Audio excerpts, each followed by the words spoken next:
చాలా సాదాసీదా కుటుంబాల నుంచి వచ్చిన వాళ్ళు, ఆర్థికంగా మామూలు స్థాయి నుంచి వచ్చిన వాళ్ళు, ఒక సాధారణ జీవితం గడుపుతున్న వాళ్ళు. కానీ వీళ్ళు కనే కలలు మాత్రం అసాధారణం. అది వాళ్ళని ఈ స్థాయికి తీసుకొచ్చింది. మీరందరూ కూడా కలలు కనండి, రాత్రిపూట కాదు, పగలు కనండి, పగల కలలు కనండి. మీరు పగల కలల్ని దాన్ని విజువల్గా మీరు ఊహించుకుంటూ ఉండండి. మీరు ఏం అవ్వాలనుకుంటున్నారో మీ యొక్క రంగాల్లో కానివ్వండి, భవిష్యత్తులో అది అవ్వటం కోసంగా నమ్మకంతో మీరు ముందుకు వెళ్ళండి. ఖచ్చితంగా అయి తీరుతారండి. నేను అవలా ఎస్కేన్ అవటంలా, సాయి రాజేష్ అవలా, రవివర్మ అవట్లా, ఇలా ప్రతి ఒక్కడు కూడా అవుతారండి, అవుతారు, అవ్వకుండా పోరు. అండ్ ఎక్కడ అవ్వలేదు అంటే కనుక అదేదో మనకు దురదృష్టం, మనకు కలిసి రాలేదు, మనకు బాగుండలేదు అని అనుకోవడం అన్నది ఎస్కేపిజం.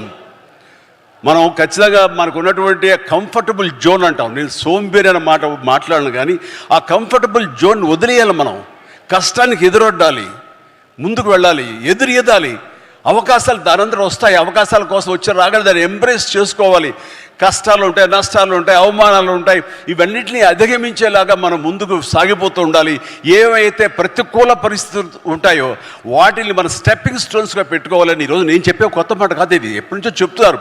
కానీ నా అభిమానులకు ఇది మరొకసారి గుర్తు చేయాలి, మరొకసారి మననం చేయాలనే తాపత్రయంతో చెప్తున్న మాట. ఇది చేయండి, ఖచ్చితంగా వస్తుంది. ఎవ్వరూ ఇది ఒకే ఒక జీవితం అండి, మళ్ళీ ఇంకో జీవితం ఉందో లేదో మనకు తెలియదు. ఈ జీవితంలో ప్రతి వాళ్ళు సార్థకత చేసుకోవాలి. ఉండొచ్చు, ఉంటాయి, జన్మ జన్మలకి మన ఈ బంధాలు ఇలాగే ఉంటుంటాయి. కానీ ఖచ్చితంగా మీరు సద్వినియోగపరుచుకోవాలి. ముఖ్యంగా మన కన్న తల్లిదండ్రులు వాళ్ళు గర్వం చెందేలాగా ఉండాలి. నేను ఈ మధ్య నేను నిజంగా అలాంటి గర్వాన్ని అనుభవిస్తూ, అలాంటి పితృోత్సాహాన్ని అనుభవిస్తూ నేను అంటున్న మాట, మీ తల్లిదండ్రులకు ఉండదా వాళ్ళకు కూడా పితృోత్సాహం ఇవ్వాలని? మీ అమ్మ ఆనందపడాలి, మీకు అందరికీ ఉండదా? ఉండాలంటే మీరు ఏమి ఇవ్వాలి ప్రతిగా? వాళ్ళు మీకు జన్మనిచ్చారు కాబట్టి మీరు ఖచ్చితంగా ప్రతిగా వాళ్ళకి అంత ఆనందాన్ని ఇవ్వగలిగితే కనుక మీ జన్మ సార్థకమైనట్లే. కాబట్టి ఏది దుర్యోగం చేసుకోవద్దు. అలాగని ఈ రోజున నా మాటలకి మీరు ఇన్స్పైర్ అయ్యి సినిమా ఇండస్ట్రీకే రావాలనుకోవద్దు బాబు.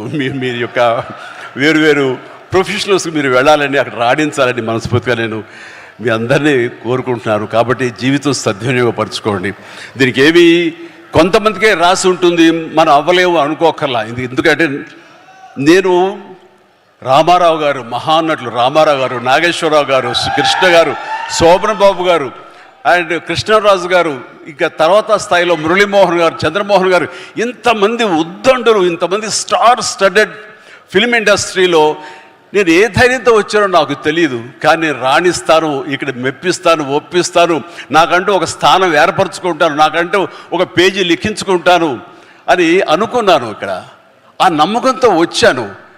వాళ్ళకంటే ప్రత్యేకంగా నేను ఇవ్వగలను, నేనేమి క్యాటర్ చేయగలను, ఏమి ఇచ్చి వాళ్ళు మెప్పించగలను, ఎలా కూర్చోబెట్టగలను థియేటర్లో, ఇవన్నీ ఆలోచించి నా ప్రత్యేకతని మీకు చెప్పుకుంటూ వచ్చారు. కాబట్టి మీరు కూడా వ్యత్యాసంగా ఉన్నాడే అని వాళ్ళు ఆ రకంగా మీరు నన్ను ఆదరించడం జరిగింది, హక్కును చేర్చుకోవడం జరిగింది. మీ ప్రేమకు నేను దాసును అవ్వగలిగాను. ఈ రోజు ఈ మాట ఎందుకు అంటున్నానంటే, అదే ఇదిలో, అదే దారిలో ఈ రోజున కిరణ్ అబ్బవరం కూడా మన నెక్స్ట్ డోర్ బాయ్ లాగా ఉంటాడు.